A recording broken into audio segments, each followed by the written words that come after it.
Dunyodagi eng muvaffaqiyatli insonlar nimalar haqida ko'proq o'ylaydilar? Barchaga taniqli bo'lgan universitet 22 yil davomida tadqiqot ishlarini olib borishgan. Ular 35 ming tadbirkor va biznesmenlardan nima haqida o'ylashlari va qanday fikrlashlari haqida savollar berishgan va keyingi yillar ham telefon orqali ular bilan bog'lanib, shu savollarni berishgan.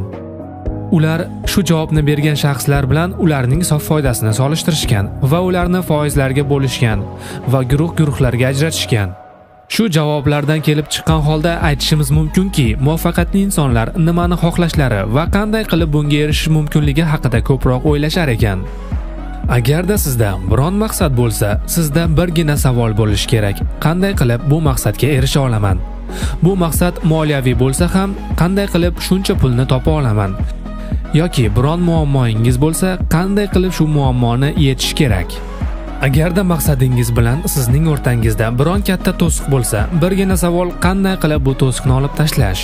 Shu qanday qilib degan savolni bersangiz, xuddi avtomobil gaz pedalini bosganday miyangizni ishlash harakatini boshlaysiz.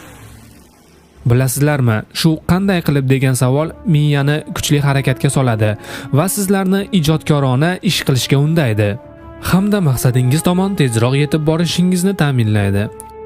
Rahbarlar va boshliqlar hamisha o'zlariga shu savollarni beradilar: qanday qilib shu maqsadimga erisha olaman deb. Oddiy o'rtacha insonlar esa, nima bo'ldi? Nima qilsa bo'larkin? Iqtisodiy ahvolimiz ham qiyin ahvolda. Yo'q, televizordagi serialni o'tkazib yuborgim kelmayapti.